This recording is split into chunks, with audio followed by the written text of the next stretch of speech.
Capítulo 22. Conversión de la plusvalía en capital. 1. Proceso capitalista de producción sobre una escala ampliado. Trueque de las leyes de propiedad de la producción de mercancías en leyes de apropiación capitalista.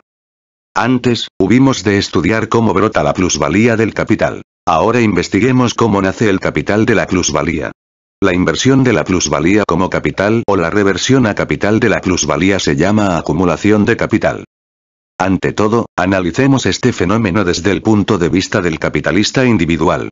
Supongamos que un patrón hilandero, por ejemplo, haya desembolsado un capital de 10,000 libras esterlinas, las 4/5 partes en algodón, maquinaria, etc., y la otra quinta parte en salarios, y que produzca 240,000 libras de hilo al año, por un valor de 12,000 libras esterlinas. Con una cuota de plusvalía del 100%, la plusvalía se encerrará en el producto excedente o producto neto de 40,000 libras de hilo, una sexta parte del producto bruto, de un valor de 2,000 libras esterlinas, que habrá de realizarse mediante su venta. Una suma de valor de 2,000 libras esterlinas es siempre un valor por la suma de 2,000 libras esterlinas. Ni el color ni el olor de este dinero indican que es plusvalía.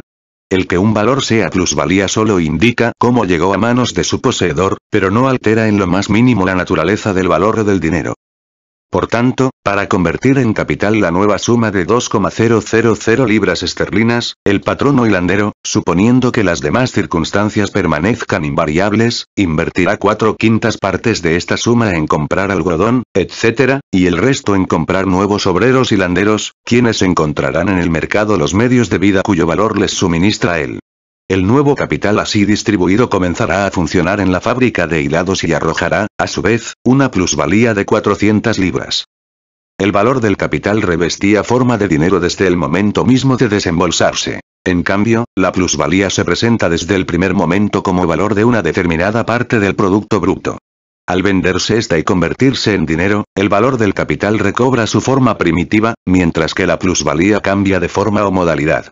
Pero, a partir de este instante, ambos elementos, el capital y la plusvalía, son sumas de dinero y su reversión a capital se efectúa del mismo modo, sin que medie ya diferencia alguna.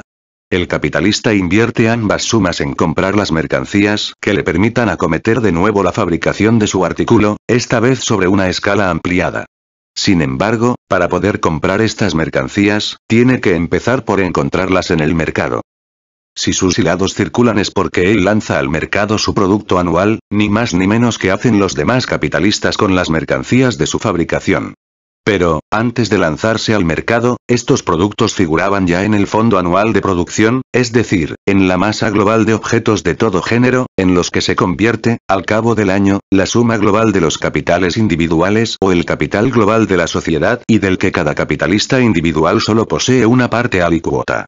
Las operaciones del mercado no hacen más que establecer el intercambio entre las distintas partes integrantes de la producción anual, hacerlas pasar de mano en mano, pero sin hacer que aumente de volumen la producción global de un año ni que cambien de naturaleza los objetos producidos.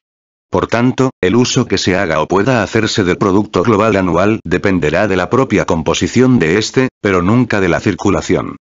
En primer lugar, la producción anual debe suministrar todos aquellos objetos, valores de uso, con los que han de reponerse los elementos materiales del capital consumidos en el transcurso del año. Deducidos estos elementos, queda el producto neto o producto excedente que encierra la plusvalía. ¿En qué consiste este producto excedente? ¿Acaso en objetos destinados a satisfacer las necesidades y los apetitos de la clase capitalista y a entrar, por tanto, en su fondo de consumo? Si fuese así, la plusvalía se gastaría toda ella alegremente, sin dejar rastro, y no habría margen más que para la reproducción simple. Para acumular, es forzoso convertir en capital una parte del trabajo excedente. Pero, sin hacer milagros, solo se pueden convertir en capital los objetos susceptibles de ser empleados en el proceso de trabajo. Es decir, los medios de producción, y aquellos otros con que pueden mantenerse los obreros, o sean, los medios de vida. Por consiguiente, una parte del trabajo excedente anual deberá invertirse en crear los medios de producción y de vida adicionales, rebasando la cantidad necesaria para reponer el capital desembolsado. En una palabra, la plusvalía solo es susceptible de transformarse en capital, porque el producto excedente cuyo valor representa aquella, encierra ya los elementos materiales de un nuevo capital. Ahora bien, para hacer que estos elementos entren en funciones como capital, la clase capitalista necesita contar con nueva afluencia de trabajo. No pudiendo aumentar extensiva o intensivamente la explotación de los obreros que ya trabajan, es forzoso incorporar a la producción fuerzas de trabajo adicionales.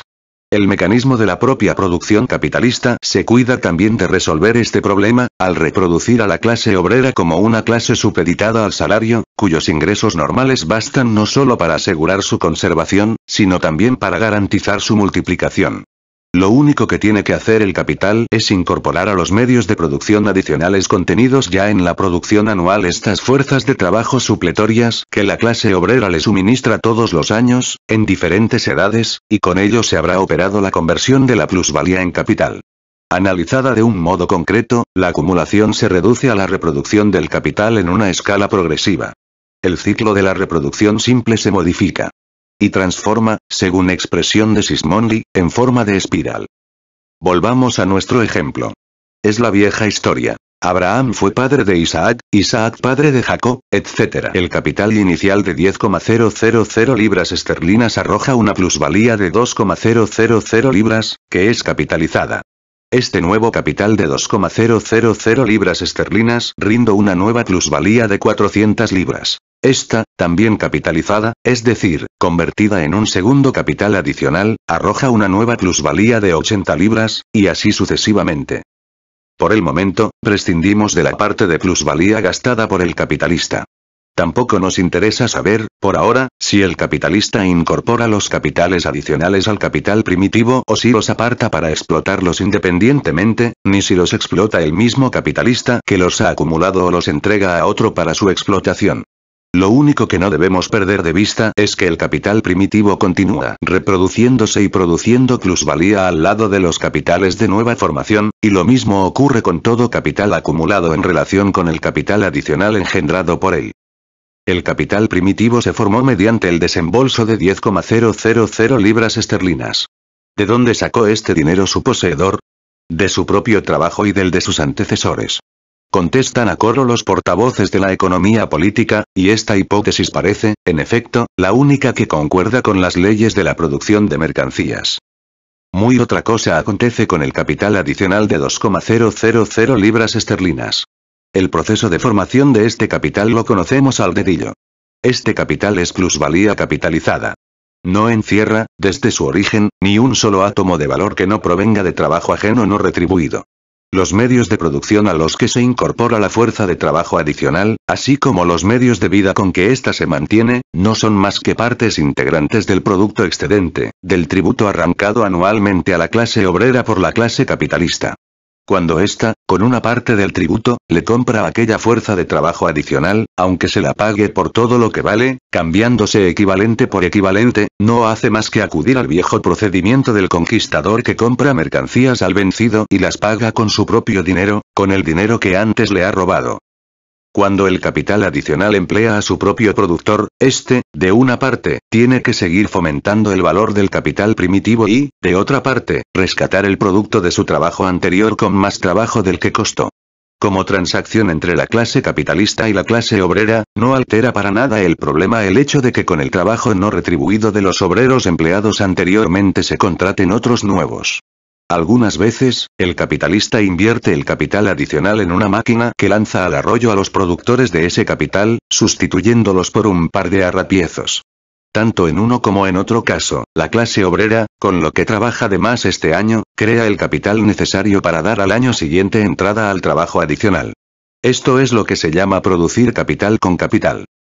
La premisa de la acumulación del primer capital adicional de 2,000 libras esterlinas era una suma de valor de 10,000 libras desembolsada por el capitalista y reunida por él gracias a su trabajo originario. En cambio, la premisa del segundo capital adicional de 400 libras ya no es más que la acumulación precedente el primero, de las 2,000 libras esterlinas como su plusvalía capitalizada.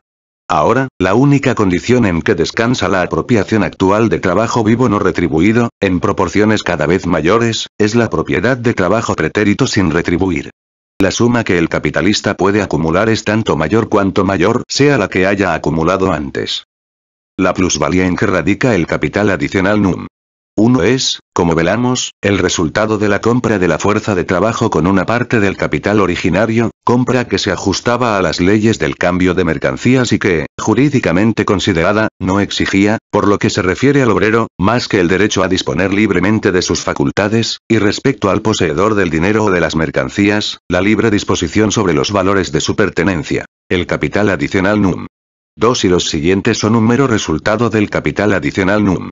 1, y, por tanto, una consecuencia lógica de aquella primera relación. Es decir, que cada una de estas transacciones responde constantemente a la ley del cambio de mercancías. El capitalista compra siempre la fuerza de trabajo y el obrero la vende, e incluso admitimos que por todo su valor real.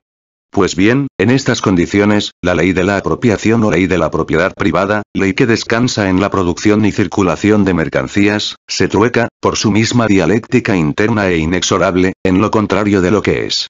El cambio de valores equivalentes, que parecía ser la operación originaria, se tergiversa de tal modo, que el cambio es solo aparente, puesto que, de un lado, la parte de capital que se cambia por la fuerza de trabajo no es más que una parte del producto del trabajo ajeno apropiado sin equivalente, y, de otro lado, su productor, el obrero, no se limita a reponerlo, sino que tiene que reponerlo con un nuevo superávit. De este modo, la relación de cambio entre el capitalista y el obrero se convierte en una mera apariencia adecuada al proceso de la circulación, en una mera forma ajena al verdadero contenido y que no sirve más que para mistificarlo. La operación constante de compra y venta de la fuerza de trabajo no es más que la forma. El contenido estriba en que el capitalista cambia constantemente por una cantidad mayor de trabajo vivo de otros una parte del trabajo ajeno ya materializado, del que se apropia incesantemente sin retribución. En un principio, parecía que el derecho de propiedad se basaba en el propio trabajo. Por lo menos, teníamos que admitir esta hipótesis, ya que solo se enfrentaban poseedores de mercancías iguales en derechos, sin que hubiese más medio para apropiarse una mercancía ajena que entregar a cambio otra propia, la cual solo podía crearse mediante el trabajo. Ahora, la propiedad, vista del lado del capitalista, se convierte en el derecho a apropiarse trabajo ajeno no retribuido, o su producto, y, vista del lado del obrero, como la imposibilidad de hacer suyo el producto de su trabajo. De este modo, el divorcio entre la propiedad y el trabajo se convierte en consecuencia obligada de una ley que parecía basarse en la identidad de estos dos factores. Sin embargo, aunque el régimen capitalista de apropiación parezca romper abiertamente con las leyes originarias de la producción de mercancías, no brota, ni mucho menos, de la violación de estas leyes, sino por el contrario, de su aplicación. Una breve ojeada retrospectiva a la serie de fases del proceso cuyo punto final es la acumulación capitalista, aclarará esto. Veíamos, en primer lugar, que la transformación primitiva de una suma de valor en capital se ajustaba en un todo a las leyes del intercambio. Uno de los contratantes vende su fuerza de trabajo, que el otro le compra. El primero obtiene a cambio el valor de su mercancía, cediendo con ello al segundo su valor de uso, el trabajo. El comprador transforma los medios de producción de su pertenencia, con ayuda del trabajo que asimismo le pertenece, en un nuevo producto, cuya propiedad le adjudica también la ley. El valor de este producto envuelve, en primer término, el valor de los medios de producción por él absorbidos. El trabajo útil no puede absorber estos medios de producción sin transferir su valor al nuevo producto. Pero para poder venderse, la fuerza de trabajo ha de ser capaz de suministrar trabajo útil, dentro de la rama industrial a que se la aplique. El valor del nuevo producto encierra, además, el equivalente del valor de la fuerza de trabajo y una plusvalía. Por la sencilla razón de que la fuerza de trabajo vendida durante un cierto tiempo, durante un día, una semana, etc., posee menos valor del que durante ese mismo tiempo crea su uso. Y el obrero, al cobrar el valor de cambio de su fuerza de trabajo, se desprende de su valor de uso, ni más ni menos que cualquier otro comprador. La circunstancia de que esta mercancía especial, la fuerza de trabajo, tenga el valor de uso peculiar de rendir trabajo y, por tanto, de crear valor, no altera en lo más mínimo la ley general de la producción de mercancías. Por tanto, no debe creerse que el hecho de que el producto no se limite a reponer la suma de valor desembolsada en forma de salario, sino que encierre además una plusvalía. Proviene de un engaño de que se haya hecho víctima al vendedor, a quien se le abonó el valor de su mercancía, sino que nace del uso que de esta mercancía hace el comprador. La ley del cambio solo es una ley de equivalencia respecto a los valores de cambio de las mercancías que se entregan recíprocamente. Pero esta ley presupone incluso, desde el primer momento, una diversidad en cuanto a los valores de uso de las mercancías cambiadas, y no tiene absolutamente nada que ver con el empleo que se les da, pues este es posterior a la celebración y ejecución del contrato. Por tanto, la transformación originaria del dinero en capital se desarrolla en la más completa armonía con las leyes económicas de la producción de mercancías y con los títulos de propiedad derivados de ella. No obstante, esta operación da por resultado: primero, que el producto pertenezca al capitalista, y no al obrero. Segundo, que el valor de este producto encierre, además del valor del capital desembolsado, una plusvalía que al obrero le ha costado trabajo y al capitalista no le ha costado nada y que, sin embargo, es legítima propiedad del segundo. Tercero, que el obrero alimente y mantenga en pie su fuerza de trabajo, pudiendo volver a venderla, si encuentra comprador. La reproducción simple no es más que la repetición periódica de esta primera operación, consistente en convertir, una vez y otra, el dinero en capital. Por tanto, lejos de violarse la ley, lo que se hace es aplicar ya con carácter permanente.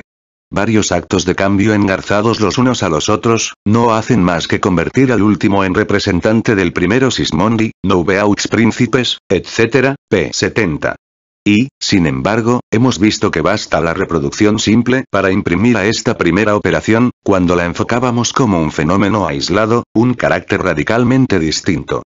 De aquellos que se reparten la renta nacional, los unos, los obreros, adquieren cada año, con su nuevo trabajo, un nuevo derecho a participar en ella, mientras que los otros, los capitalistas, han adquirido ya un derecho permanente a ello antes, por un trabajo originario. Sismondi, Op. C. p. 110-111. El mundo del trabajo no es, como se sabe, el único en que la primogenitura hace milagros. Los términos del problema no cambian cuando la reproducción simple es sustituida por la reproducción en escala ampliada, por la acumulación. En la primera, el capitalista devora toda la plusvalía. En esta, acredita sus virtudes civiles gastando solo una parte y convirtiendo el resto en dinero. La plusvalía es propiedad suya, sin que jamás haya pertenecido a otro.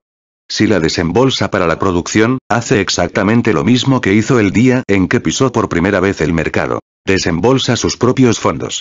El hecho de que estos fondos provengan ahora del trabajo no retribuido de sus obreros no altera para nada la sustancia de la cosa. Aunque con la plusvalía producida por el obrero A se da empleo al obrero B, no debe olvidarse: primero, que A produjo esta plusvalía sin que se le restase ni un céntimo del justo precio de su mercancía, y segundo, que este negocio le tiene a B sin cuidado.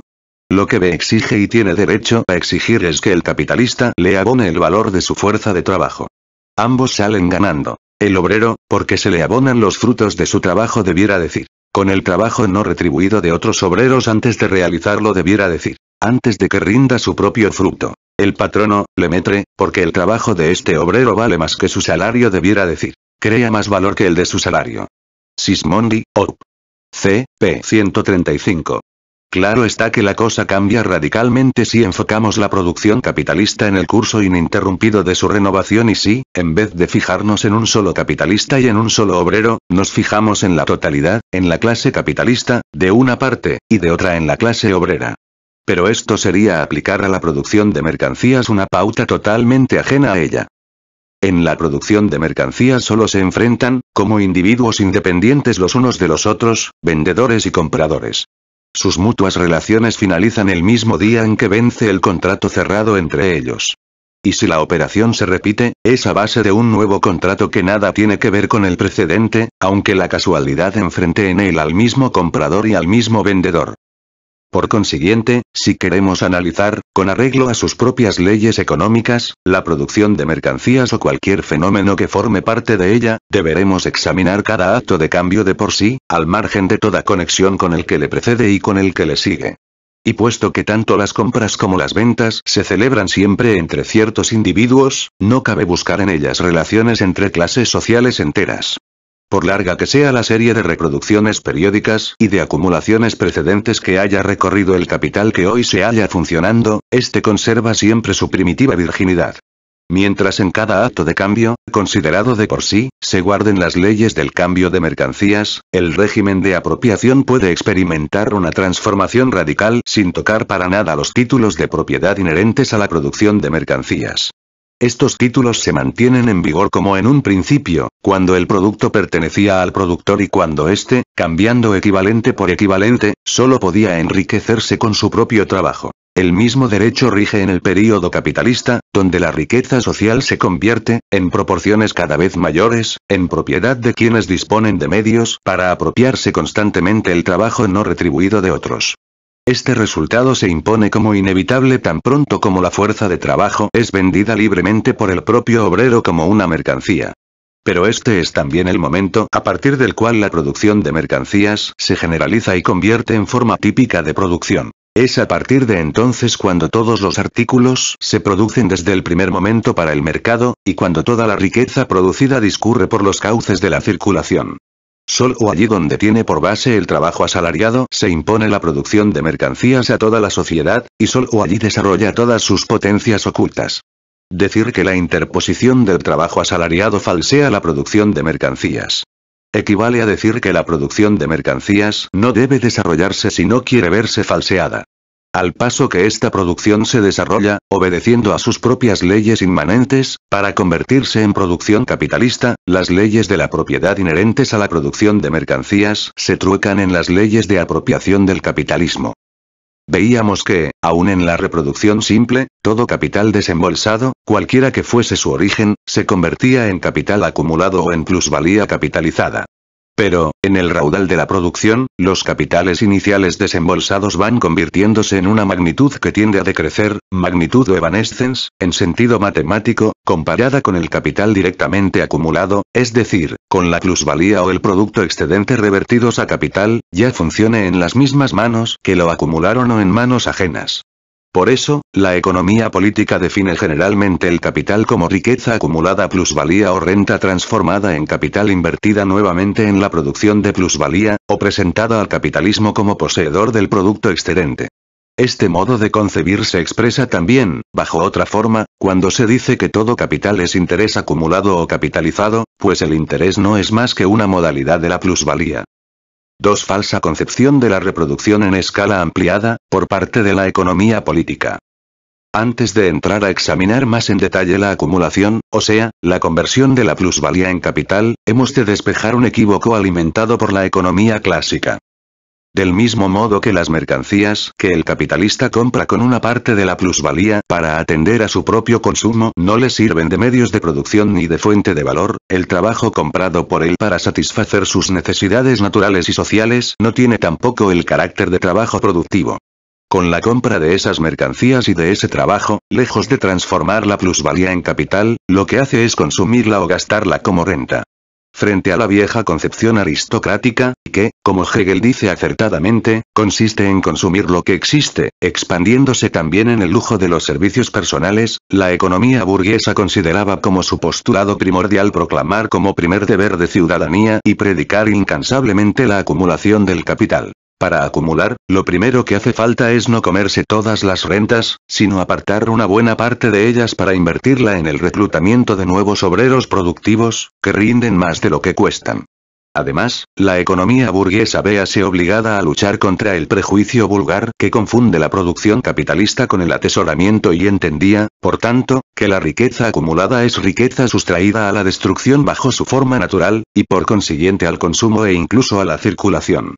El atesoramiento del dinero para retirarlo de la circulación sería lo contrario precisamente de su explotación como capital, y la acumulación de mercancías para atesorarlas una pura necedad. La acumulación de mercancías en grandes cantidades es el resultado de un estancamiento de la circulación o de la superproducción.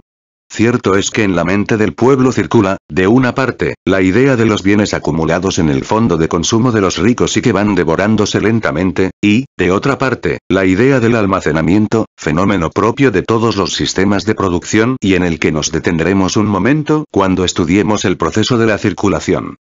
La economía clásica está, pues, en lo cierto cuando hace hincapié en que la característica del proceso de acumulación es el consumo del producto excedente por obreros productivos y no por gentes improductivas. Pero aquí comienza también su error. A. Smith puso de moda el definir la acumulación simplemente como el consumo del producto excedente por obreros productivos y la capitalización de la plusvalía como su simple inversión en fuerza de trabajo.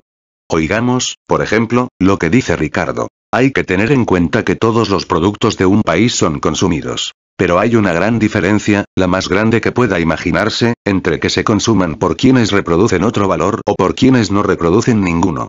Cuando decimos que se ahorra y se capitaliza una parte de la renta, queremos decir que la parte de la renta capitalizada es consumida por obreros productivos, y no por obreros improductivos.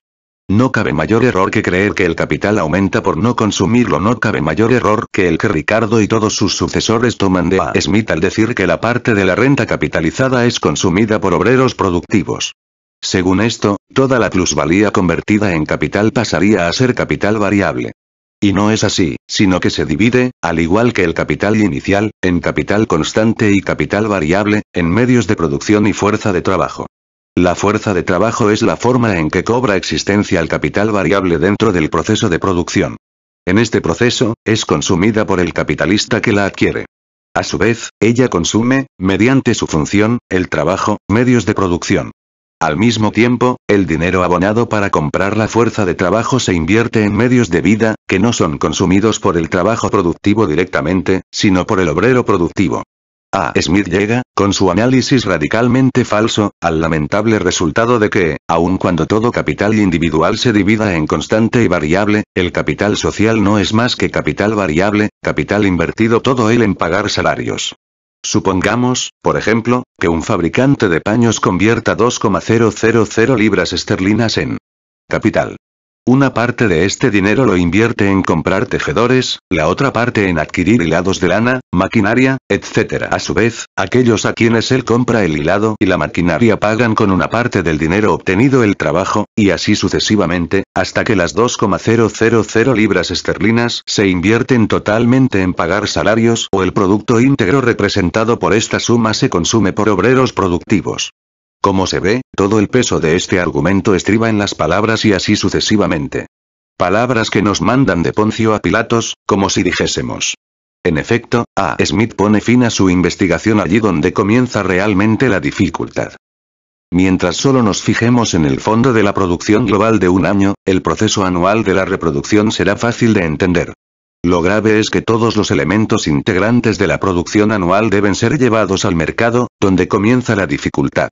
La dinámica de los distintos capitales y de las rentas personales se entrecruzan, se mezclan, se pierden en un cambio general de puestos, la circulación de la riqueza social, que desorienta nuestras miradas y plantea al investigador problemas muy complicados. En la sección tercera del libro segundo analizaremos la verdadera coordinación. El gran mérito de los fisiócratas consiste en haber hecho, con su Tableau Economique, la primera tentativa encaminada a trazar una imagen de la producción anual, bajo la forma en que nos la ofrece la circulación. Por lo demás, huelga decir que la economía política ha tenido buen cuidado en explotar al servicio de la clase capitalista la tesis de A. Smith según la cual toda la parte del producto neto convertida en capital es absorbida por la clase obrera. 3. División de la plusvalía en capital y renta. La teoría de la abstinencia. En el capítulo anterior solo enfocábamos la plusvalía o el producto excedente como fondo individual de consumo del capitalista. En cambio, en este, solo la estudiaremos como fondo de acumulación. Pero, no es ni lo uno ni lo otro, sino ambas cosas a la vez. Una parte de la plusvalía es gastada por el capitalista, como renta. Otra parte, es invertida como capital, o acumulada. Dentro de una masa dada de plusvalía, una de estas dos partes será tanto mayor cuanto menor sea la otra.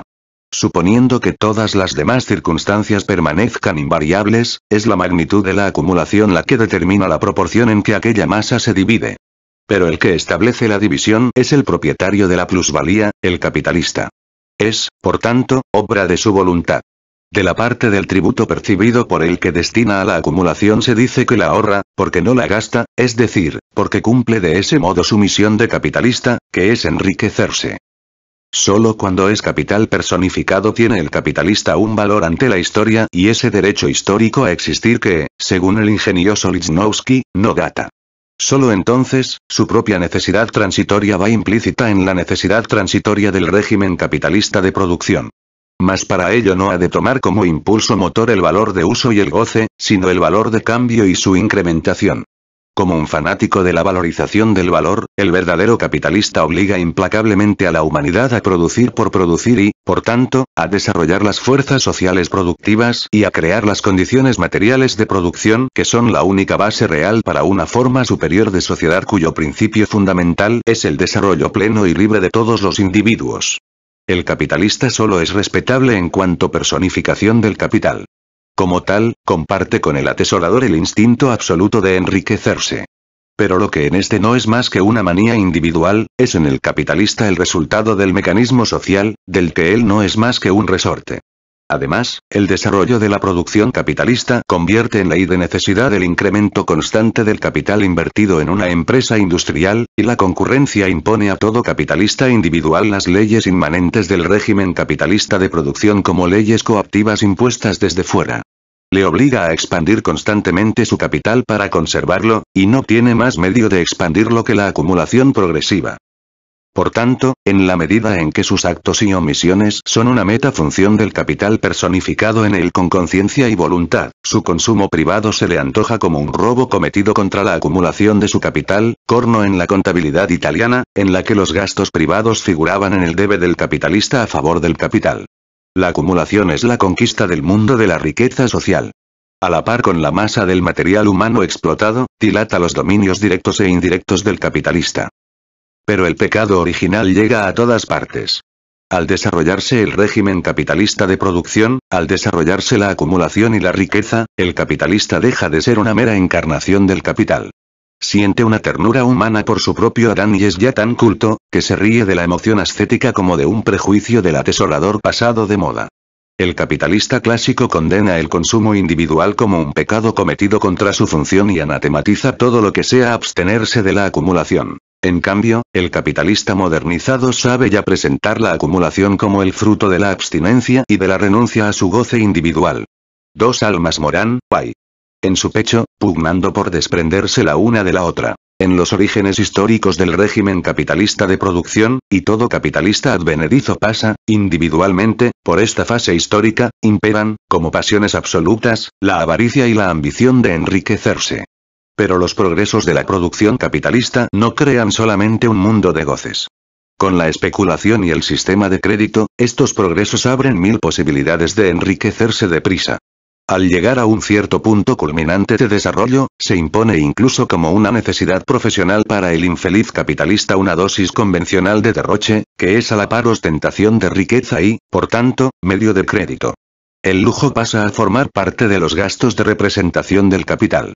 Aparte de que el capitalista no se enriquece, como el atesorador, en proporción a su trabajo personal y a lo que deja de gastar en su persona, sino en la medida en que absorbe la fuerza de trabajo de otros y obliga a sus obreros a abstenerse de todos los goces de la vida. Por consiguiente, aunque el derroche del capitalista no presenta nunca aquel carácter bien intencionado e inofensivo del derroche de un señor feudal boyante, pues en el fondo de él acechan siempre la más sucia avaricia y el más medroso cálculo, su derroche aumenta, a pesar de todo, a la par con su acumulación, sin que la una tenga por qué echar nada en cara a la otra. De este modo, en el noble pecho del capitalista individual se va amasando un conflicto demoníaco entre el instinto de acumulación y el instinto de goce. La industria manchesteriana, dice un libro publicado por el Dr. Aikin en 1795, puede dividirse en 4 períodos. En el primero, los fabricantes veíanse obligados a trabajar ahincadamente para ganarse la vida, se enriquecían principalmente robando a los padres que les entregaban a sus chicos como aprendices, pagando por ello buenas sumas de dinero y dejando que matasen de hambre a sus hijos. Además, en esta época, las ganancias corrientes eran exiguas y la acumulación exigía un gran ahorro. Estos fabricantes vivían corno atesoradores y no gastaban, ni con mucho, los intereses de su capital. En el segundo período, comenzaban ya a reunir pequeñas fortunas, pero seguían trabajando tan duramente como antes, pues la explotación directa de todo trabajo cuesta también trabajo, como todo capataz de esclavos sabe muy bien, y seguían viviendo con la misma frugalidad. En el tercer período, comenzó el lujo y el negocio se extendió mediante el envío de jinetes, viajantes de comercio a caballo, encargados de recoger los encargos en todos los mercados del reino. casi puede asegurarse que antes de 1690 existían pocos o ningún capital de 3,000 a 4,000 libras esterlinas adquiridos en la industria. Pero, por ese tiempo o algo después, los industriales habían acumulado ya dinero y comenzaron a construir casas de piedra en sustitución de las de madera y cal. Todavía en los primeros decenios del siglo XVIII, el fabricante de Manchester que obsequiase a sus huéspedes con una pinta de vino extranjero se exponía a las murmuraciones y a los reproches de todos sus vecinos. Antes de la aparición de la maquinaria, el consumo diario de los fabricantes, en las tabernas en que se reunían por las noches, no excedía nunca de 6 peniques por un vaso de punch y 1 penique por un rollo de tabaco. Hasta 1758, año que hace época, no arrastra coche propio ni una sola persona realmente dedicada a la industria. El cuarto período, último tercio del siglo XVIII, es un período de gran lujo y derroche, fomentados por el auge de los negocios. ¿Qué diría el bueno del Dr. Aikin, si resucitase en el Manchester de nuestros días? Acumulad, acumulad. La acumulación es la gran panacea. La industria suministra los materiales, que luego el ahorro se encarga de acumular. Por tanto, ahorrad, ahorrad. Es decir, esforzaos por convertir nuevamente la mayor parte posible de plusvalía o producto excedente en capital.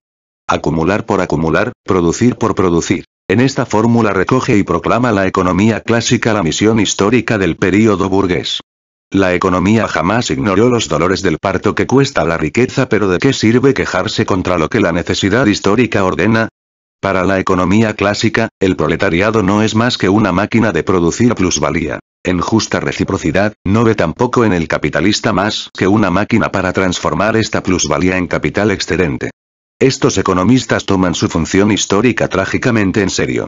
Para cerrar su pecho a ese conflicto desesperado entre el afán de goces y la ambición de riquezas, Malthus predicaba, a comienzos de la tercera década del siglo actual, una división del trabajo que asignase a los capitalistas que intervenían realmente en la producción el negocio de la acumulación, dejando a los demás copartícipes de la plusvalía, a la aristocracia de la tierra, a los dignatarios del Estado y de la Iglesia, etc., el cuidado de derrochar. Es de la mayor importancia, dice este autor, mantener separadas la pasión de gastar y la pasión de acumular, de passion for expenditure and de passion for accumulation. Los señores capitalistas, convertidos ya desde hacía largo tiempo en buenos vividores y hombres de mundo, pusieron el grito en el cielo. ¿Cómo? Exclama uno de sus portavoces, un ricardiano, el señor Malthus predica rentas territoriales altas, impuestos elevados, etc., para que el industrial se sienta espoleado constantemente por el acicate del consumidor improductivo. Es cierto que la consigna es producir en una escala cada vez más alta, pero un proceso semejante más bien embaraza que estimula la producción. Además, no es del todo justo, notice it quite fair, mantener así en la ociosidad a un número de personas, solo para alimentar en la indolencia a gentes de cuyo carácter se puede inferir, are el Kelly, from their character, que, si se las pudiese obligar a ser activas, se comportarían magníficamente. Este autor, que protesta, por creerlo injusto, contra el hecho de que se espolee al capitalista industrial a la acumulación, escamoteándole la grasa de la sopa, encuentra perfectamente justificado y necesario el que se asigne a los obreros los salarios más bajos que sea posible, para estimular su laboriosidad, y no se recata ni un solo momento para reconocer que la apropiación de trabajo no retribuido es el secreto de la fabricación de plusvalía. El aumento de la demanda por parte de los obreros solo revela su tendencia a quedarse para ellos con una parte menor de su producto, dejando una parte mayor para sus patronos. A los que dicen que esto, al disminuir el consumo, por parte de los obreros, produce glut, embotellamiento del mercado, superproducción, solo puedo contestarles que glut es sinónimo de ganancias altas. Aquella discordia erudita sobre cómo había de repartirse entre el capitalista industrial y el terrateniente ocioso, etc., del modo más ventajoso para la acumulación, el botín arrancado al obrero, enmudeció ante la Revolución de Julio. Poco después, el proletariado urbano echó en Lyon las campanas a rebato, y el proletariado rural prendió la llama de la rebelión en Inglaterra. Del lado de acá del canal florecía el owensismo, del lado de allá el saint-simonismo y el fourierismo. La hora final de la economía vulgar había sonado. Un año justo antes de que Nassau W. Senior descubriese en Manchester que las ganancias, incluyendo los intereses, del capital eran el fruto de la última hora, no retribuida, de la jornada de trabajo de 12. El mismo autor anunciaba al mundo otro descubrimiento. Yo, decía solemnemente este economista, sustituyó la palabra capital, considerado como instrumento de producción, por la palabra abstinencia, abstención. Dechado insuperable de los descubrimientos de que es capaz la economía vulgar. A lo más que llega es a sustituir una categoría económica por una frase de Psicofantes. Boileau. Cuando el salvaje, nos adoctrina señor, fabrica arcos, ejercita una industria, pero no practica la abstinencia. Esto nos explica cómo y por qué, en las sociedades antiguas, se fabricaban medios de trabajo sin la abstinencia del capitalista. Cuanto más progresa la sociedad, más abstinencia requiere. Abstinencia, por parte de aquellos que se dedican a la industria, de apropiarse la industria de otros y su producto. Todas las condiciones del proceso de trabajo, se convierten, a partir de ahora, en otras tantas prácticas de abstinencia del capitalista. Si el trigo no solo se come, sino que, además, se siembra, ello se debe a la abstinencia del capitalista. El capitalista roba a su propio progenitor cuando presta al obrero los instrumentos de producción, o, lo que es lo mismo, cuando los explota como capital mediante la asimilación de la fuerza de trabajo, en vez de comer máquinas de vapor, algodón, ferrocarriles, abonos, caballos de tiro, etc., o, según la idea infantil que el economista vulgar se forma, en vez de gastarse alegremente su valor en lujo y en otros medios de consumo. ¿Cómo se las va a arreglar la clase capitalista para conseguir esto? Es un secreto que hasta ahora ha guardado tenazmente la economía vulgar. Bástenos saber que el mundo solo vive gracias a las mortificaciones que se impone a sí mismo este moderno penitente de Vishnu que es el capitalista. No es solo la acumulación. La simple conservación de un capital supone un esfuerzo constante para resistir la tentación de devorarlo. El más elemental sentimiento de humanidad ordena, pues, indudablemente, redimir al capitalista de este martirio y de esta tentación, del mismo modo que la reciente abolición de la esclavitud ha venido a redimir al esclavista georgiano de la trágica disyuntiva de si había de gastarse en champán toda la ganancia arrancada a latigazos a los esclavos negros o invertir una parte en comprar más negros y más tierra. En los más diversos tipos económicos de sociedad, nos encontramos no solo con la reproducción simple, sino también, aunque en diferente proporción, con la reproducción en escala ampliada. La producción y el consumo van aumentando progresivamente, aumentando también, como es lógico, la cantidad de productos convertidos en medios de producción. Pero este proceso no presenta el carácter de acumulación de capital, ni por tanto el de función del capitalista. Mientras no se enfrentan con el obrero en forma de capital, sus medios de producción y, por consiguiente, su producto y sus medios de vida.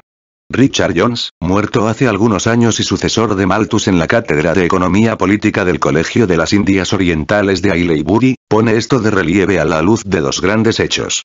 Como la parte más numerosa del pueblo indio se compone de campesinos que trabajan su propia tierra, su producto, sus medios de trabajo y de vida no revisten nunca la forma, de chape, de un fondo ahorrado de rentas ajenas, saved from revenue, y que, por tanto, ha de pasar por un proceso previo de acumulación, a previous process of accumulation. De otra parte, los obreros no agrícolas de aquellas provincias en que el imperio inglés ha echado menos por tierra el sistema antiguo, trabajan directamente para los grandes, quienes se embolsan, como tributo o renta del suelo, una parte del producto excedente rural.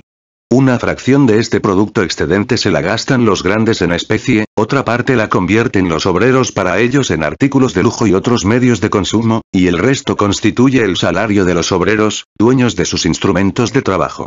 Aquí, la producción y la reproducción en escala ampliada siguen su curso sin que se interponga para nada ese santo milagroso, ese caballero de la triste figura que es el capitalista abstinente. 4. Circunstancias que contribuyen a determinar el volumen de la acumulación, independientemente del reparto proporcional de la plusvalía en capital y renta. Grado de explotación de la fuerza de trabajo, intensidad productiva del trabajo, diferencia progresiva entre el capital empleado y el capital consumido. Magnitud del capital desembolsado. Si partimos de una proporción dada en cuanto a la distribución de la plusvalía en capital y renta, es evidente que el volumen del capital acumulado depende de la magnitud absoluta de la plusvalía. Suponiendo que se capitalice el 80% y se gaste el 20% restante, el capital acumulado será de 2,400 o de 1,200 libras esterlinas, según que el total de la plusvalía obtenida ascienda a 3,000 libras esterlinas o a 1,500. Por tanto, las circunstancias que contribuyen a determinar la masa de plusvalía, contribuyen también a determinar el volumen de la acumulación. Resumiremos aquí estos factores, expuestos ya, pero solo en cuanto nos ofrezcan nuevos puntos de vista en lo tocante al problema de la acumulación. Se recordará que la cuota de plusvalía depende en primer término del grado de explotación de la fuerza de trabajo. La economía política atribuye tanta importancia a este factor, que a veces identifica el fomento de la acumulación mediante la intensificación de la fuerza de rendimiento del trabajo con el fomento de la acumulación mediante la explotación redoblada del obrero. Al estudiar la producción de la plusvalía, partimos siempre del supuesto de que el salario representa, por lo menos, el valor de la fuerza de trabajo. Sin embargo, en la práctica la reducción forzada del salario por debajo de este valor tiene una importancia demasiado grande para que no nos detengamos un momento a examinarla. Gracias a esto, el fondo necesario de consumo del obrero se convierte de hecho, dentro de ciertos límites, en un fondo de acumulación de capital. Los salarios, dice J.S.T. Mill, no encierran fuerza productiva alguna. Son el precio de una fuerza productiva. Los salarios no impulsan, como el trabajo y a la par con él, la producción de mercancías, como tampoco la impulsa el precio de la maquinaria. Si se pudiera conseguir trabajo sin comprarlo, sobrarían los salarios. Lo que ocurre es que si los obreros pudiesen vivir del aire, no se pagaría por ellos ningún precio. Por tanto, la gratitud del obrero es un límite en sentido matemático, que nunca puede alcanzarse, aunque sí pueda rondarse. Es tendencia constante del capital reducir el precio de la fuerza de trabajo a este nivel nihilista. Un autor del siglo XVIII, que ya hemos tenido ocasión de citar varias veces, el autor del Essay on Trade and Commerce, no hace más que delatar el secreto más íntimo encerrado en el alma del capital inglés cuando dice que la misión histórica de Inglaterra consiste en rebajar los salarios británicos al nivel de los de Francia y Holanda. Este autor dice, entre otras cosas, candorosamente: pero, como nuestros pobres término técnico para designar a los obreros quieren vivir con todo lujo, su trabajo tiene que resultar, naturalmente, más caro. Basta considerar la masa horrorosa de cosas superfluas, heap of superfluities, que consumen los obreros de nuestras manufacturas, tales como aguardiente, ginebra, té, azúcar, frutos extranjeros, cerveza fuerte, tejidos estampados, tabaco y rapé, etc. Este autor anónimo cita el trabajo de un fabricante de Northamptonshire, que, elevando la mirada al cielo, clama: en Francia, el trabajo es una tercera parte más barato que en Inglaterra, pues los pobres franceses trabajan de firme y gastan lo menos posible en comer y en vestir. Su alimento principal consiste en pan, fruta, hierbas, raíces y pescado seco. Muy rara vez comen carne, y si el trigo está caro, consumen también muy poco pan, lo cual, añade el ensayista, hay que agregar que la bebida de estos obreros se compone de agua o de otros licores flojos por el estilo, gracias a lo cual viven con una baratura realmente asombrosa, un estado semejante de cosas muy difícil de conseguir aquí, indudablemente, pero no es algo inasequible, como lo demuestra palmariamente el hecho de que exista tanto en Francia como en Holanda. 20 años más tarde, un fullero norteamericano, el yanqui baronizado Benjamin Thompson, alias conde de Rumford, adoptaba con gran complacencia, ante Dios y ante el mundo, la misma línea filantrópica. Sus ensayos son una especie de libro de cocina, con recetas de todo género, para sustituir las comidas normales de los obreros por sustitutivos mucho más baratos. He aquí una de las recetas más inspiradas de este maravilloso filósofo. 5 libras de avena, 5 libras de maíz, 3 peniques de arenque, 1 penique de sal, 1 penique de vinagre, 2 peniques de pimienta y especias. En total 20, 3/4 peniques, permiten obtener una sopa para 64 hombres, y con el precio medio del trigo podría incluso reducirse el costo en 1/4 penique, menos de 3 pfennigs, por cabeza. Con los progresos de la producción capitalista, la adulteración de los artículos ha venido a hacer inútiles los ideales de Thompson. A fines del siglo XVIII y en los primeros decenios del siglo XIX, los terratenientes y colonos ingleses impusieron a sus braceros el salario mínimo absoluto, abonándoles menos del mínimo en forma de jornales y el resto en concepto de socorro parroquial. He aquí un ejemplo de la pulcritud con que procedían los Dogberries ingleses, para fijar legalmente las tarifas de salarios. Al sentarse a fijar los salarios que habían de regir en 1795 para Speenabland, los esquiles habían comido ya a mediodía, pero se imaginaban, por lo visto, que los obreros no necesitaban hacerlo también. Estos caballeros decidieron que el salario semanal fuera de 3 chelines por cabeza, cuando el pan de 8 libras y 11 onzas costase 1 chelín, debiendo subir proporcionalmente hasta que el pan costase 1 chelín y 5 peniques. Al rebasar este precio, el salario descendería en proporción, hasta que el precio del pan fuese de 2 chelines. En este caso, la alimentación del jornalero se reduciría en un quinto. Ante la comisión investigadora de la House of Lords comparece, en 1814, un tal A. Bennett, gran agricultor, magistrado, administrador de casas de beneficencia y regulador de salarios. Se le pregunta, ¿guardan alguna proporción el valor del trabajo diario y el socorro parroquial de los obreros? Respuesta, sí. El ingreso semanal de cada familia se completa por encima de su salario nominal hasta obtener el precio del pan, de 8 libras y 11 onzas, y 3 peniques por cabeza. Calculamos que el pan de 8 libras y 11 onzas basta para mantener a todos los individuos de la familia durante una semana. Los 3 peniques son para ropa. Si la parroquia prefiere distribuir ella misma la ropa, se descuentan los 3 peniques. Esta práctica no se sigue solamente en toda la parte occidental de Wiltshire, sino, a lo que yo entiendo, en todo el país. De este modo, exclama un autor burgués de la época, los agricultores degradaron durante años y años a una clase respetable de compatriotas suyos, obligándolos a refugiarse en los talleres. El agricultor aumentó sus propias ganancias, impidiendo hasta la acumulación del fondo más estrictamente indispensable de consumo en la persona del obrero. Para saber el papel que desempeña hoy día el robo descarado que se comete contra el fondo de consumo del obrero en la creación de la plusvalía y, por tanto, en el fondo de acumulación del capital, basta fijarse, por ejemplo, en el llamado trabajo domiciliario, véase Capitán XV, 8c. En el transcurso de esta sección de nuestra obra tendremos ocasión de examinar otros hechos. Aunque, en todas las ramas industriales, la parte de capital constante invertida en medios de trabajo tiene necesariamente que bastar para dar empleo a cierto número de obreros, que varía con la magnitud de la inversión, esta parte no necesita aumentar siempre, ni mucho menos, en la misma proporción en que crece la masa de obreros empleados. Supongamos que en una fábrica trabajan 100 obreros suministrando, con la jornada de 8 horas, 800 horas de trabajo al día. Si el capitalista quiere aumentar en la mitad esta suma de horas de trabajo, puede meter a trabajar 50 obreros más, pero esto le obliga a desembolsar un nuevo capital, no solo para pagar los salarios, sino también para adquirir medios de trabajo.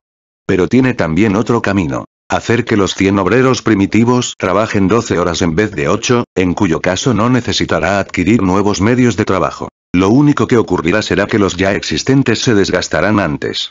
De este modo, intensificando el rendimiento de la fuerza de trabajo, se obtiene trabajo adicional, que pasa a aumentar el producto excedente y la plusvalía, la sustancia de la acumulación, sin necesidad de que aumente en igual proporción el capital constante.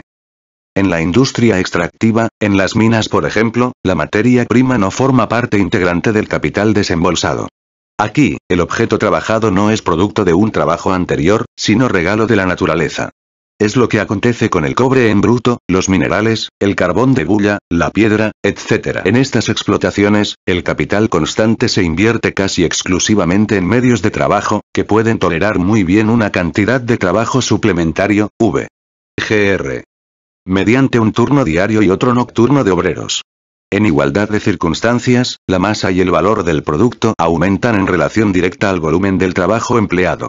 Los creadores primitivos del producto y, por tanto, los creadores de los elementos materiales del capital, el hombre y la naturaleza, aparecen unidos aquí como en los primeros días de la producción. Gracias a la elasticidad de la fuerza de trabajo, la esfera de la acumulación se ha dilatado sin necesidad de aumentar previamente el capital constante. En la agricultura, no cabe ampliar el área cultivada sin desembolsar nuevo capital para simiente y abonos. Pero, una vez hecho este desembolso, hasta el cultivo puramente mecánico de la tierra ejerce un efecto milagroso sobre el volumen del producto. Al aumentar la cantidad de trabajo suministrada por el mismo número de obreros, aumenta la fertilidad del suelo, sin necesidad de realizar nuevas inversiones en medios de trabajo. Aquí, aparece también como fuente inmediata de nueva acumulación la acción directa del hombre sobre la naturaleza, sin que se interponga para nada un nuevo capital. Finalmente, en la verdadera industria toda inversión complementaria para adquirir nuevo trabajo supone un desembolso complementario proporcional para adquirir nuevas materias primas, pero no necesariamente para adquirir nuevos medios de trabajo. Y, como la industria extractiva y la agricultura suministran, en realidad, las primeras materias a la industria fabril y a sus medios de trabajo, ésta se beneficia también con el remanente de productos que aquellas crean sin nuevo desembolso de capital. Resultado de todo esto es que, al anexionarse los dos factores primigenios de la riqueza, la fuerza de trabajo y la tierra, el capital adquiere una fuerza expansiva que le permite extender los elementos de su acumulación más allá de los límites trazados aparentemente por su propia magnitud, trazados por el valor y la masa de los medios de producción ya producidos, en que toma cuerpo el capital. Otro factor importante en la acumulación del capital es el grado de rendimiento del trabajo social. Con la fuerza productiva del trabajo crece la masa de productos en que se traduce un determinado valor y, por lo tanto, una magnitud dada de plusvalía. Si la cuota de plusvalía se mantiene inalterable, e incluso si decrece, siempre y cuando que decrezca más lentamente de lo que aumente la fuerza productiva del trabajo, la masa del producto excedente crece.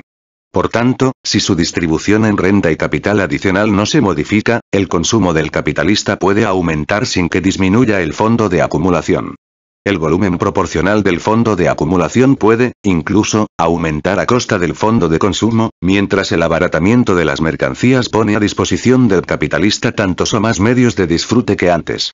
Pero, al crecer la productividad del trabajo, crece también, como veíamos, el abaratamiento del obrero y crece, por tanto, la cuota de plusvalía, aun cuando suba el salario real. La subida de este no guarda nunca proporción con el aumento de la productividad del trabajo. Ahora, el mismo capital variable pone en movimiento, por tanto, más fuerza de trabajo y, consiguientemente, más trabajo que antes. Y el mismo capital constante se traduce en más medios de producción, es decir, en más medios de trabajo, en más materiales y materias auxiliares o, lo que es lo mismo, suministra más elementos creadores de producto y creadores de valor, o sea más elementos absorbentes de trabajo. Por consiguiente, si el valor del capital adicional permanece inalterable, e incluso si disminuye, la acumulación se acelera. No solo se amplía la escala de reproducción en cuanto a la materia que la forma, sino que la producción de la plusvalía crece más rápidamente que el valor del nuevo capital desembolsado. Además, el desarrollo de la fuerza capital lanzado ya al proceso de producción productiva del trabajo reacciona también sobre el capital original, o sea, sobre el capital lanzado ya al proceso de producción. Una parte del capital constante en funciones consiste en medios de trabajo, tales como maquinaria, etc., que solo puede consumirse, y por tanto reproducirse o reponerse por nuevos ejemplares de la misma clase, en períodos relativamente largos de tiempo. Pero cada año muere o alcanza la meta de su función productiva una parte de estos medios de trabajo. Es decir que, cada año, esta parte se halla en la fase de su reproducción periódica o de su reposición por nuevos ejemplares de tipo igual. Cuando la fuerza productiva del trabajo aumenta en los hogares de producción de estos medios de trabajo, desarrollándose constantemente con los avances ininterrumpidos de la ciencia y la técnica, las máquinas, las herramientas, los aparatos, etc., antiguos ceden el puesto a otros nuevos, más eficaces y más baratos, en proporción a sus rendimientos. El capital antiguo se reproduce bajo una forma más productiva, aún prescindiendo del cambio constante de detalles de los medios de trabajo existentes. La otra parte del capital constante, las materias primas y las materias auxiliares, se reproduce constantemente dentro del año, y en las ramas agrícolas, por lo general, anualmente. Toda implantación de nuevos métodos, etc., surte, pues, casi al mismo tiempo, los efectos de un nuevo capital, de un capital ya en funciones. Cada progreso químico no solo multiplica el número de las materias útiles y las posibilidades de utilización de las ya conocidas, extendiendo con ello, al crecer el capital, las esferas de su inversión, sino que, al mismo tiempo, enseña a lanzar de rechazo al ciclo del proceso de reproducción los detritus del proceso de producción y de consumo, con lo cual crea nueva materia capitalista, sin necesidad de un previo desembolso de capital. A la par que una explotación intensiva de la riqueza natural por el simple aumento de tensión de la fuerza de trabajo, la ciencia y la técnica constituyen una potencia de expansión del capital independiente del volumen concreto del capital en funciones. Esta potencia reacciona también sobre la parte del capital original que se halla en su fase de renovación. Bajo su nueva forma, se asimilan gratis los progresos sociales conseguidos a espaldas de su forma anterior. Claro está que este desarrollo de la fuerza productiva va acompañado, al mismo tiempo, por una depreciación parcial de los capitales en funciones. Allí donde esta depreciación se agudiza con la concurrencia, descarga su peso principal sobre los hombros del obrero, con cuya explotación redoblada procura resarcirse el capitalista. El trabajo transfiere al producto el valor de los medios de producción consumidos por él. Además, el valor y la masa de los medios de producción puestos en movimiento por una cantidad dada de trabajo crecen a medida que éste se hace más productivo. Así, pues, aunque la misma cantidad de trabajo transfiere siempre a sus productos la misma suma de nuevo valor, el antiguo capital transferido también a aquellos por el trabajo crece al crecer la productividad de este. Por ejemplo, si un hilandero inglés y otro chino trabajan el mismo número de horas y con la misma intensidad, ambos crearán al cabo de una semana valores iguales. Y, sin embargo, a pesar de esta igualdad, entre el valor del producto semanal creado por el inglés, que trabaja con una formidable máquina automática, y el del chino, que solo dispone de una rueda de hilar, medía una diferencia gigantesca. Durante el tiempo que necesita el chino para hilar una libra de algodón, hila el inglés varios cientos de libras. El valor del producto de este encierra una suma varios cientos de veces mayor de valores antiguos, que cobran forma útil así, pudiendo funcionar nuevamente como capital. En 1782, expone F. Engels, se quedó sin elaborar en Inglaterra, por falta de obreros, toda la cosecha de lana de los 3 años anteriores, y así habría seguido, si no hubiese sido por la maquinaria recién inventada, con la cual se hiló. Claro está que el trabajo materializado en forma de maquinaria no hizo brotar del suelo ni un solo hombre, pero gracias a ella un número reducido de obreros, con una cantidad relativamente pequeña de trabajo vivo, no solo consumió productivamente la lana y le añadió nuevo valor, sino que, además, conservó su valor antiguo en forma de hilo, etc. De este modo, suministraba los medios y el estímulo necesarios para proceder a la reproducción ampliada de lana. El conservar los valores antiguos al crear otros nuevos es un don natural del trabajo vivo.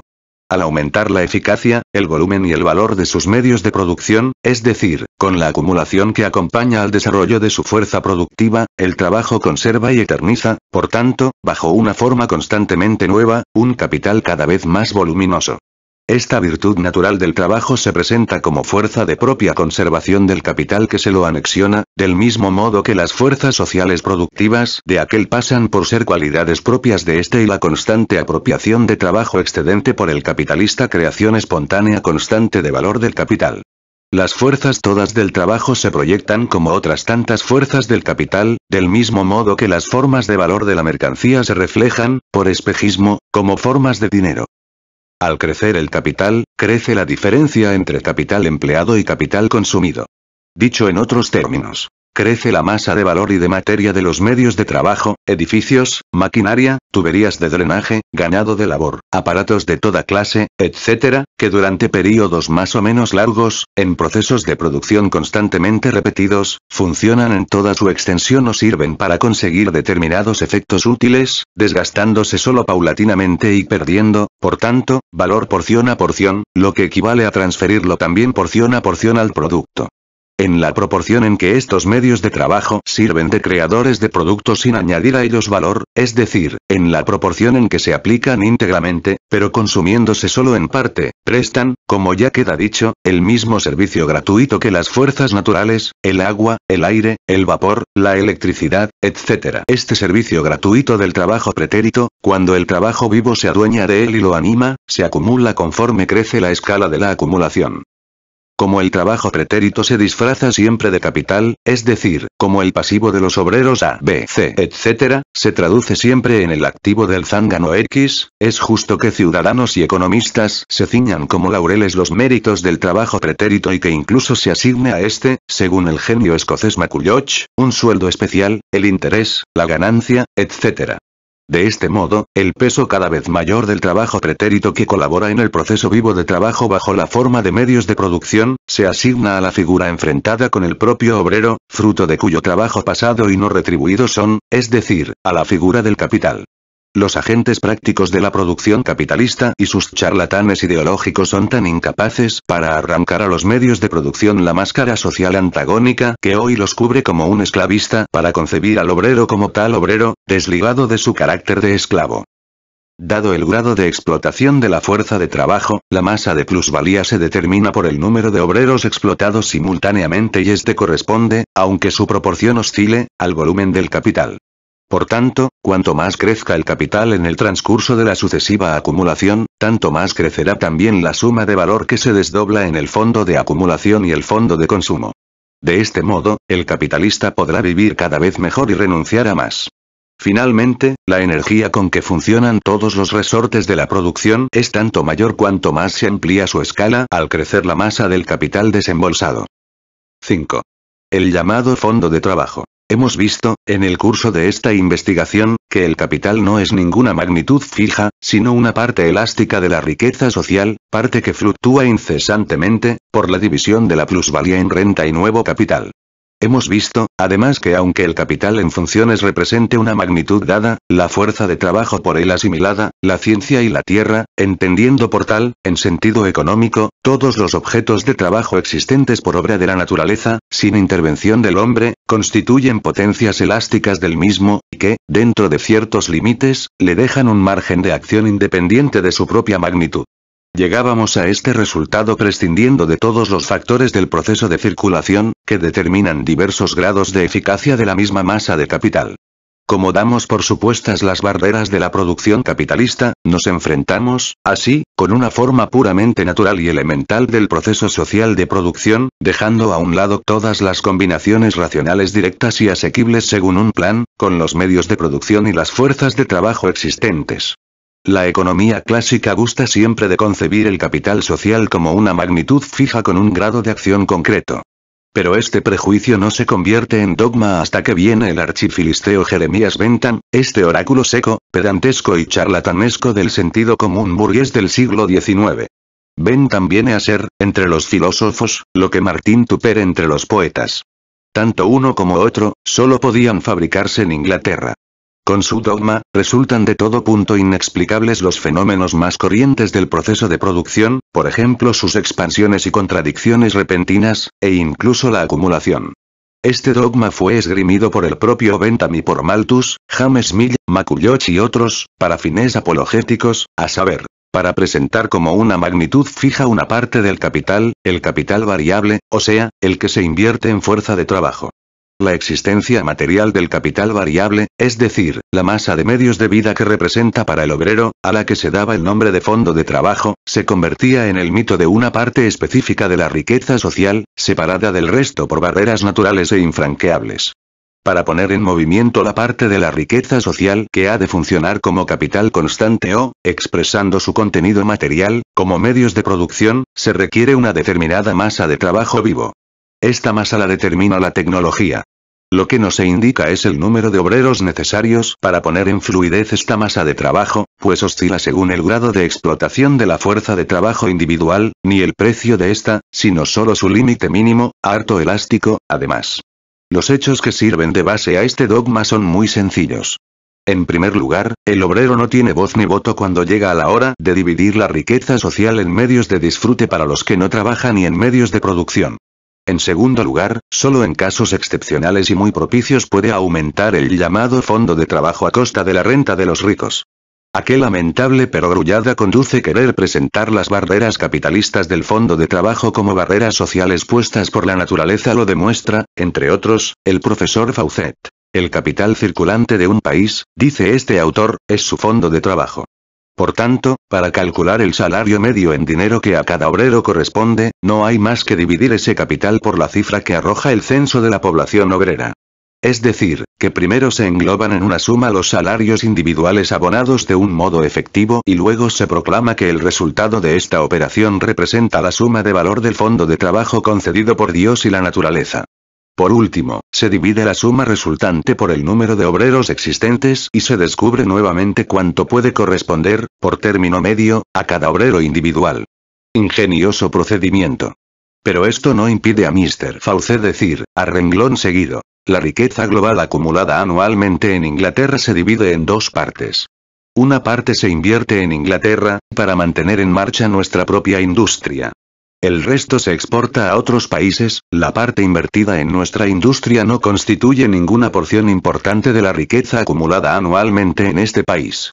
Como se ve, la parte más considerable del producto excedente anual, arrancado al obrero inglés sin equivalente, no se capitaliza en la misma Inglaterra, sino en otros países.